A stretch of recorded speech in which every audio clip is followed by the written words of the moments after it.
All right, let's hit the field. All right. Just wanted to talk, that's all.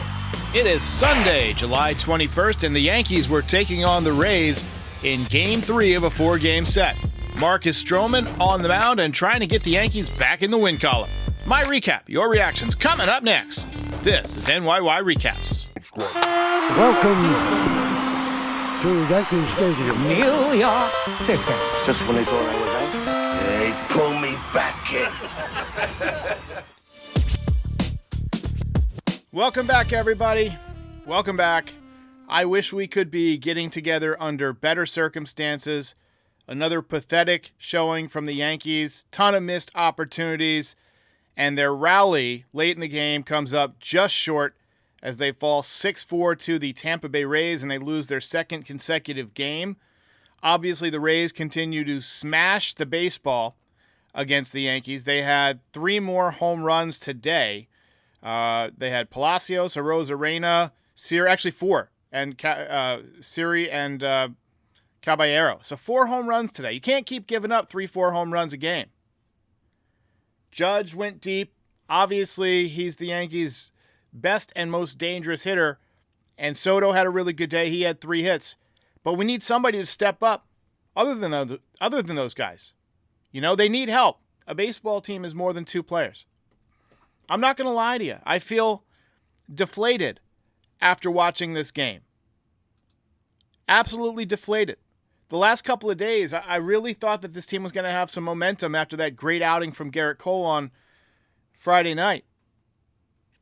If the objective of baseball was to put as many people on base as possible without scoring, the Yankees would probably be the odds-on favorite to win the World Series. If the objective of baseball was to hit as many goddamn ground balls to second base as possible, Alex Verdugo would get paid like Shohei Ohtani. Unfortunately, neither of those things are true. Late 3-run home run from Aaron Judge, but Gleyber Torres killed a potential rally with a double play ball. Oh my gosh, I hate Gleyber. I hate watching this guy. This no effort butthole.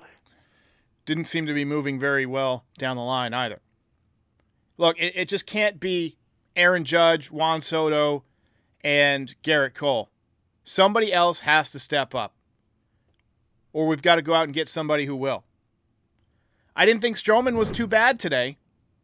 He gets the loss. But, you know, he did have a bit of an ominous start to the game, home run to lead off the game. But after that, he settled down for a couple of innings. He got through the second and third. Arozarena took him deep in the fourth. But mostly I thought he was fine. He didn't walk anybody. He pitched into the 6th inning. Only had 2 earned runs. The slider was good. The movement on the 2-seamer was wicked. He kept the Yankees in the game, but the offense didn't capitalize. And the defense let him down. Gleyber Torres made another error that ended up costing him not only a run, but a lot of pitches. And that's why he was done after 5 1/3 instead of possibly completing 6 innings. So just a pure shit show from the Yankees today, with the exception of Aaron Judge and Juan Soto, somewhat Marcus Stroman. There has been a report from Bob Nightingale that the Yankees are now willing to trade Spencer Jones, but only for one of 2 players, Garrett Crochet from the White Sox or Tarik Skubal from the Tigers. Now, Skubal is pitching like a Cy Young candidate this year. Both of these guys are nasty left-handed pitchers who not only help you this year, but could help you next year as well. Skubal in particular is filthy. I would be astonished if the Tigers actually decided to trade this guy. I wouldn't move him under any circumstances if I were the Tigers. But if they're considering it, you have to be interested. He's the kind of guy that you build a rotation around. I know he's had some injury problems, but he is just filthy. And, you know, if you can get him for Spencer Jones, I think you have to pull the trigger on that deal. I put the question out there to see if, you know, people would be interested. You know, if you could move just Jason Dominguez for, you know, a Skubal or a Crochet, I don't think I would do it, but it would be a difficult no, because both of those guys are different, you know, difference makers. Probably not Crochet because he's going to pitch in relief this year, but he's a left-handed starter who has a bright future. And Skubal could be a, you know, multi-Cy Young Award winner. So, Right now, though, the Yankees need offense, and I think Dominguez will help them out down the stretch. So I hope they don't move him. But imagine next season. Garrett Cole, Luis Heel, either Skubal or Crochet. That's a three-headed monster that I'd probably put up against any playoff rotation in baseball next year, with the possible exception of the Dodgers, who are going to have Shohei Yamamoto and Tyler Glasnow back. But isn't it crazy how bad we wanted Yamamoto and how much money he got and the length of his contract? I believe it was 11 years, $325 million. And at age 25, he's already having shoulder rotator cuff injuries. Doesn't bode well for his future. But anyway, the Yankees being willing to include Spencer Jones in a trade deadline deal has the potential to really shake up the deadline. And it tells me a couple of things. It tells me, one, they're all in. They recognize that this team has some big issues that they need to fix. Some of it is, the arms. Some of it is the offense. It's not going to solve everything. The other thing it tells me is that, Cashman doesn't like to trade his big prospects. So that tells me maybe there's something about Spencer Jones that maybe they're not super optimistic about. Last I looked, he was hitting about 240 in Double-A. He's 23 years old. At some point, you got to turn it on. But obviously, he's got a great skill set. DJ LeMahieu was on the bench today. Oswaldo Cabrera got the start. Cabrera went 2 for 4. He's hitting 242. So a nice multi-hit game filling in. We'll see if he can keep that going. But I think right now you have to play the guy who's hitting. Whoever's hitting, I know Cabrera is not my first choice. And I know a lot of you do love him and want him to be the starting third baseman. You play him and you keep playing him until he stops hitting. Give him a chance.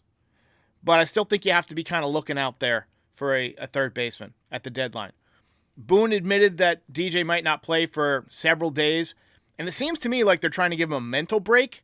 Get your swing right. Get your mechanics right. Get your mind right. And give it one more shot before the trade deadline. And if another, streak, a couple bad games happen before the trade deadline, I think you got to recognize the contract is a sunk cost and just DFA him. So that could be where we're heading. It's not the first time we've seen that. But either way, the writing is on the wall that his struggles cannot continue. I don't think you can continue to live with Gleyber Torres at second base. I mean, the batting averages in this lineup. Let me just share my screen real quick because it's really, really ugly, some of these averages. You got Rice, I'm not going to eat up too much because he's a rookie, and I don't even believe he belongs in the leadoff spot. He wasn't a leadoff hitter in the minor leagues, but had a couple of walks today. He's hitting 211. Austin Wells hitting 213. Torres hitting 229. Verdugo hitting 228. Volpe hitting 249, Grisham hitting 180, and Cabrera hitting 242. And LeMahieu, I believe, is at 175 or so. That's not going to get it done. Got to improve this offense, got to add some arms, and got to do it soon, as the trade deadline is now less than 10 days away. Jonathan Caden with a super chat says, Stroman's candles don't seem to be working. Maybe they should try lighting their farts moving forward.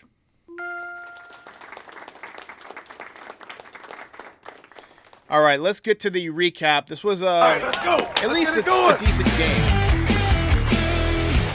Things did get off to a tough start. Brooklyn native Richie Palacios ripped a solo home run into the right field porch. Porch giveth and porch taketh away. We said it last night. Yankees, though, wasted a ton of opportunities early in the game. Bases loaded opportunities in each of the first 2 innings, and neither time did they score. Neither time. Unbelievable. It's all right there in front of us. I don't know what to do about it, man. I don't know. How do you make this team better at hitting with runners in scoring position? How do you do it? I think you just need better players. That's all there is to it. In the 4th inning, Stroman got 2 quick strikeouts, and then the Rays went up 2-0 on a home run from Randy Arozarena. 3rd home run in 2 days. Took about 10 minutes for him to get around the bases. I got bad news for Hal Steinbrenner. Randy Arozarena is now officially and legally the new owner of the New York Yankees.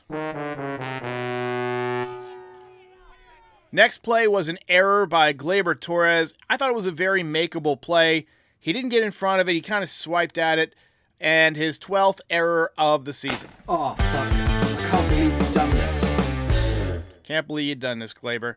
We got a super chat here from D's channel. Says, so they got to bench Verdog and he's 15 for 101. Terrible is an understatement. Verdugo has not been good. He had another tough day, 0 for 4, hitting .228. And, he struck out and kind of had some issues with the umpire. Led to Boone getting ejected. But anyway, that base runner that Gleyber Torres led on with an error came around to score. That made it 3-0. Nice pickoff from Austin Wells, throwing behind a runner at first base to end the inning. Another wasted opportunity for the Yankees in the fourth inning, second and third with nobody out. And guess what? Could not score. I just get tired of saying the same. I mean, how many different ways can you say that they wasted their opportunities? You got to come through at some point. Stroman was done after 5 1/3 innings. Final line, 5 hits, 3 runs, 2 of them earned, no walks, 5 strikeouts. At least he was throwing strikes. Like I said before, solid enough, pitched well enough to win, but also pitched well enough to lose. In the 6th inning, Alex Verdugo struck out on a BS call, and that began the chain of events that led to Aaron Boone getting ejected for the 38th time as Yankee manager. Get off my bridge. He was livid and said the no word and got the heave-ho. 2-run home run from Siri in the 7th made it 5-0. Again, very long home run chop. Aaron Judge obviously didn't like it. Bottom 7, he had his chance to do something about it. Bunt single from Oswaldo. Base hit from Juan Soto to get things set up for Aaron Judge, and he came through. It's another home run for Judge. All right. Here comes the Judge. Took his own time getting around the bases. 31 seconds. Ball took a long time to come down, too. 444 feet. He doesn't usually do that. Obviously trying to respond to a Rosarena and Seri. I would prefer he saved it for a home run that gave the Yankees the lead. Feel kind of weird to be stunting and pimping a home run when you're still down 2 runs.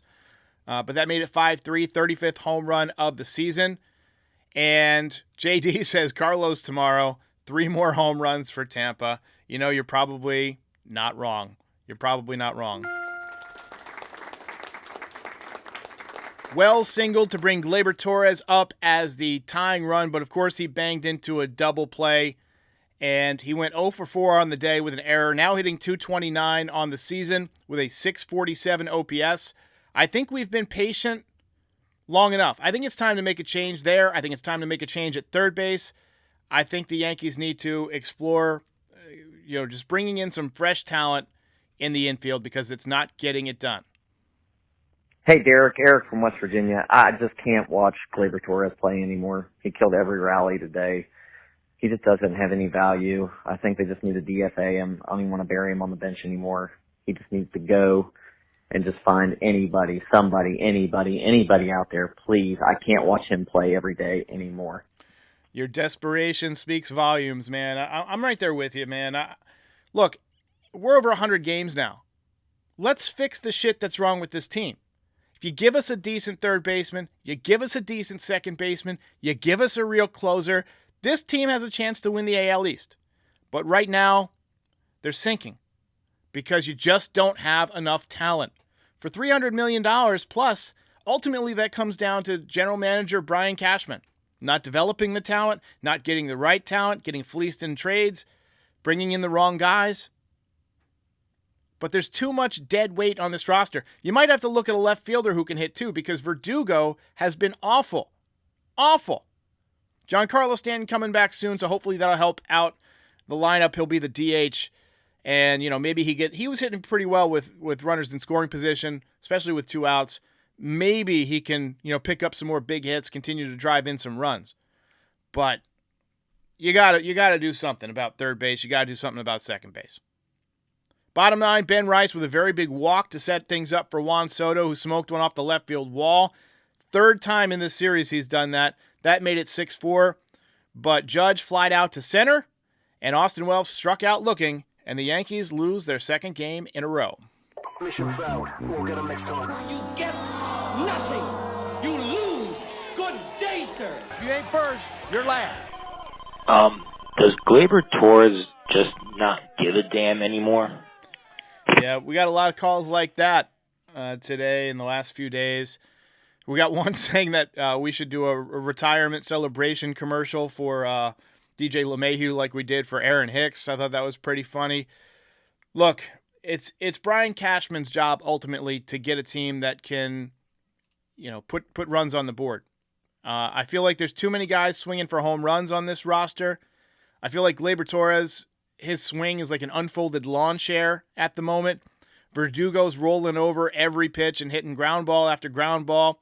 He did hit one hard right at the first baseman today, but he also hit a 19 hopper to second base. Grisham can't hit. He's not supposed to be in there to hit, and his bat will be replaced as he sits when Giancarlo Stanton comes back because Judge is going to slide back out into center field, so that should lengthen the lineup a little bit. Stanton was, I think he's hitting about 250 or so. I don't have his batting average in front of me, but he had 18 home runs, so he's at least dangerous. Ben Rice, I don't think he belongs in the leadoff spot. That's a lot of pressure for a kid who's only been in the league for 5 minutes. 2 walks today. Sure, he's getting on base a little bit. 767 OPS, got some power, but he's not a prototypical leadoff man. I would much rather see him in the bottom of the order.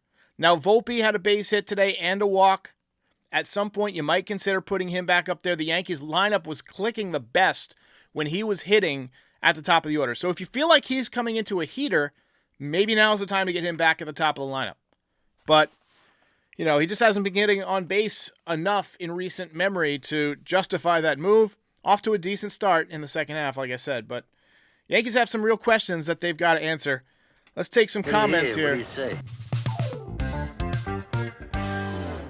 Wayne McKenzie says, the Yankees had a chance to get Luis Arraez twice. No way this is a $300 million team.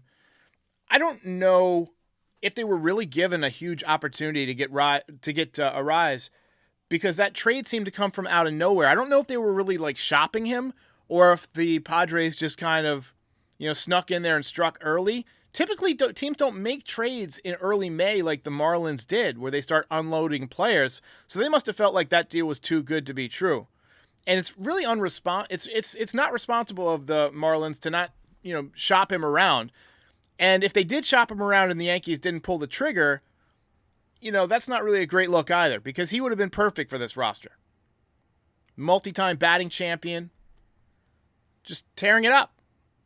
So hopefully we find out more about that someday. Why didn't the Yankees get him? He would have been perfect. Tony Wilson says, I'm putting Volpe in the leadoff spot and leaving him there. Have Rice bat 7th. I don't hate it. Volpe, he projects as a leadoff hitter. He's switched to more of a contact-oriented approach, and he's hitting more line drives. Now, he's hitting the ball on the ground way too much. That's a problem. And he wasn't getting on base for a long stretch there, but coming out of the gate here in the second half, he looks more like the guy from the first half. He had a hot streak, 34 games where he was one of the best offensive weapons in baseball. Every day he was on base. He was using his legs. He was driving in runs, hitting line drives in the gap. If we can get that guy back, he's the perfect leadoff man. But unfortunately, he has regressed significantly since that point. Take a few more comments here. Tommy C. says, honestly, Gleyber Torres looks medically depressed. He needs a real manager. Stroman should leave the rotation and manage. What? Oh, because Stroman got him pumped up in the dugout that one day. I don't think it really had much of an effect on Gleyber. But I get it. You're probably just being facetious. Look, I don't know his medical situation, if he's depressed or not. His body language isn't good. That's fair to say. But your body language isn't going to be good when you're hitting 229 and you're leading the league in errors. What causes it, right? It's that post hoc ergo after hoc. After it, therefore, because of it. Is his body language bad because he's been playing bad? Or is he playing bad because he's depressed? He should go back to the goggles. You remember when he wore those clear goggles that he said they didn't have any function, but he wore them for 6 weeks and he went on a hot streak a couple years ago? Bring those back, baby. That's what I'm saying. Change the mojo. Grow a beard, pay the fines, who cares? Do something to change the way you feel about yourself. Either that or go play for Seattle. I'm done with Gleyber Torres. Let's wrap it up here. We're going to have a voicemail show tomorrow morning. Yankees play at 1, so I'll be doing it early in the morning. So get your voicemails in if there's something on your mind. I'll try and get through some of them tonight. Number is 718-899-1068. Tomorrow's game, obviously 1 p.m., so we'll be live with the recap around 4. I'm working foul territory, and then I got some other stuff. But I'm going to try and get live as soon after the game as possible. It might be like 10 minutes instead of my usual 10 seconds. So stay tuned for that. But we are coming up on the trade deadline here in less than 10 days, and I think you're going to start to see some moves happen as teams start to finally pull the trigger with their roster construction. So let's hope that Brian Cashman is aggressive and gets the pieces to get this team back on track. Sometimes just bringing in a couple of players in a trade can just reset the energy on the roster, And I remember when they got David Justice, they were really struggling, and they brought him in, and he just jump-started that offense. Something like that. Bring in somebody who's a perfect fit, and it can really change this offense. All right, ladies and gentlemen, I will be back tomorrow with the voicemail show. Until next time, we'll see ya.